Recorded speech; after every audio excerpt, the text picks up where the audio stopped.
سیدنا علی رضی اللہ تعالیٰ عنہ کہا کرتے تھے، مجھے امید ہے کہ آپ بھی اس بات پہ اتفاق کریں گے۔ کہا کرتے تھے جس کا ایمان ہے اللہ اسے زندگی میں کبھی بھوکا نہیں رکھے، اس لیے زندگی کو ضرورت سمجھ کے گزارا کرو، خواہش سمجھ کے گزارا نہ کرو۔ ضرورت تو اللہ کٹے ہوئے ہاتھوں والوں کے بھی پوری کر دیتے ہیں، خواہشیں تو کبھی بادشاہوں کی بھی پوری نہیں ہوتی۔ بادشاہ کی جو یہ بھی خواہش ہوتی ہے کہ ساتھ والا ملک بھی مجھے مل جائے۔ اس وقت دوڑ اس بات کی نہیں ہے کہ ہمارے پاس کھانے کو کچھ نہیں ہے، دوڑ سٹیٹس کی ہے، دوڑ فیم کی ہے کہ شہرت مجھے بھی ملے۔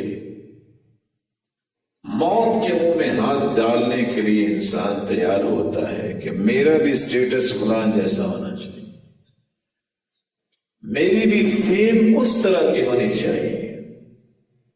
حالانکہ اس مسکین کو یہ پتہ ہونا چاہیے کہ اس کا سٹیٹس اس نے خود نہیں بنایا، اللہ نے دیا ہے۔ اس مسکین کو پتہ ہونا چاہیے کہ اس کی تعریف اگر لوگ کرتے ہیں تو اس میں کوئی کمال نہیں ہے، اللہ کی رحمت ہے۔ جتنا وہ غلط راستوں پہ اپنے آپ کو لگا کے چیزیں چاہتا ہے، اتنا اللہ کے سامنے گر پڑے تو اللہ اس سے بھی زیادہ اس کا سٹیٹس بنا دے۔ رسول اللہ صلی اللہ علیہ وسلم نے اس لیے فرمایا تھا، من كانت الآخرة همه، آخرت کا غم جس کے دل میں آ جائے،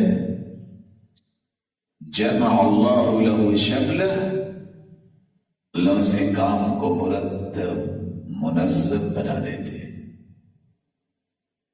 وجعل غناه في قلبه، دل ہر وقت غنا سے لبریز رہتا ہے، چاہت ہی کو نہیں، تمنا ہی کو نہیں، سب کچھ ہے، نہ اسے وہ کھانے کی وہ شوق اور ذوق، یہ کھانا ہوگا تو بڑا ٹیسٹی ہوگا، کہتا ہے سب اللہ کی نعمت، نہ اس کو یہ غرض یہ چیز ہوگی تو پھر ہوگا، کہتا ہے جو کچھ ہے میں اس کے بھی قابل نہیں تھا۔ جعل غناه فی قلبی، دل بھر دیتے ہیں اللہ، صرف دل نہیں بھرتے، اللہ آنکھیں بھی بھر دیتے ہیں۔ بعض لوگوں کے پاس کروڑوں کا مال ہو، ان کی آنکھیں بھی بھوکی ہوتی ہیں اور دل بھی بھوکا ہوتا ہے، قریب ہے کہ اس بھوک کی وجہ سے کہیں مر نہ جائے وہ۔ اور دعا کرنی چاہیے اللہ ایسے دل سے اور ایسی سوچ سے بھی بنا دے جن کے اندر اللہ نے بھوک رکھی ہے، کبھی شہرت کی بھوک، کبھی مال کی بھوک، کبھی تعریف کی بھوک۔ اور مولانا اسماعیل سلفی رحمہ اللہ نے سچ کہا تھا، جس شخصیت نے اس مرکز کی بنیاد رکھی تھی کہ بندے کو پیٹ کی بھوک ہو، وہ سارا دن روزہ بھی رکھ لیتا ہے اور 8 پہروں کا روزہ بھی رکھ لیتا ہے، کھانا مل جائے تو بھوک ختم ہو جاتی ہے۔ لیکن جس شخص کے اندر تعریف کی بھوک آ جائے، شہرت اور لالچ کی بھوک آ جائے، یہ ساری زندگی اپنا ماتھا رگڑتا رہتا ہے اور اپنے آپ کو گھسیٹتا رہتا ہے، اس کی بھوک ختم نہیں ہوگی، مٹی میں چلا جائے گا، اس کی بھوک ختم نہیں ہوگی۔ اس لیے اللہ تعالیٰ سے دعا کرنی چاہیے بیماری اللہ کسی کو نہ لگائے۔ جعل غناه في قلبه واتته الدنيا وهي راغمة، آخرت کا غم دل میں آ جائے تو میرے مالک کے وعدے دیکھیں کتنے پیارے ہیں۔ آپ نے دیکھا ہوگا جب انسان چلتا ہے تو سایہ اس کے پیچھے پیچھے چلتا ہے، جب رک کے دیکھے نا کہ سایہ آ رہا ہے کہ نہیں آ رہا تو سایہ بھی رک جاتا ہے۔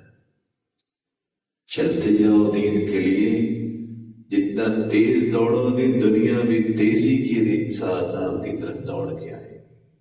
اور حدیث کیا کہہ رہی ہے، وَآتَتْ الدُّنْيَا وَهِيَ رَاغِمَةٌ، دنیا آئے گی اس کے پاس، ایسے نہیں آئے گی کہ وہ منتیں کرتا پھرے گا، نہیں، دنیا ایسے آئے گی جیسے مالک کے سامنے غلام سواری کو نکیل ڈال کے مالک کے سامنے پیش کر دیتا.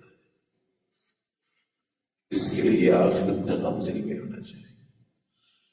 لیکن اگر نشہ دنیا کا آ گیا، وَمَنْ كَانَتِ الدُّنْيَا هَمَّهُ، جس کے دل میں ایک ہی غم ہے کہ کیا بنے گا، میرا نہیں کوئی نام لے رہا، میری کوئی اس طرح کی پہنچ نہیں ہے، فلاں کے پاس تو بڑا گھر ہے، فلاں نے تو گاڑی رکھی ہوئی ہے، فلاں کی تو زمینیں ہیں، تو کیا یہ سوچ سوچ کے مر جائیں؟ اللہ نے فیصلے کی. کیا اس کا نتیجہ یہ ہے کہ کسی دیوار پہ ٹکر مارے؟ اگر آپ کو یہ چیزیں بھری لگتی ہیں، وضو کرو،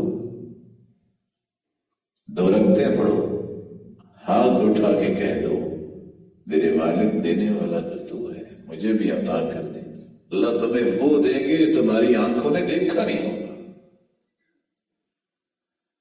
لیکن اگر یہی فکر رہا میری اولاد کا کیا بنے گا، ان کا فیوچر کیسے بنے گا، ان کا سٹیٹس کیا بنے گا، فیسیں کیسے پوری ہوں گی، پڑھائیاں کیسے ہوں گی، من كانت الدنيا همه، جس نے دنیا کا غم پال لیا اپنے دل میں، نتیجہ نکلے گا فرق اللہ علیہ امرہ، اس کی زندگی کبھی مرتب نہیں ہوگی، اس کے کام کبھی اس کے منظم نہیں ہوں گے.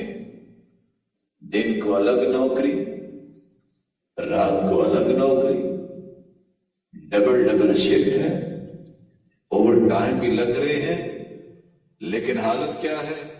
بس جی بلز ہی پورے نہیں ہوتے. بڑے بڑے غریبوں کے بلز بھی پورے ہو جاتے ہیں. تمہارے اس نشے نے تمہیں یہاں تک پہنچایا ہے، تمہارے بلز پورے نہیں ہوتے. ساری زندگی نہ صحت کا خیال، نہ دین کا خیال، پیسہ جمع کرنے پہ لگا ہے. جب ہو گیا بوڑھا اور ساتھ ہی ہو گیا بیمار، وہی جمع شدہ پونجی ساری کی ساری بیماری پہ لگائی، خالی ہاتھ قبر میں چلا گیا. یہ زندگی نہیں ہے، یہ مصیبت ہے. اپنے آپ کو اور اپنے امور کو اللہ کے حوالے کرو.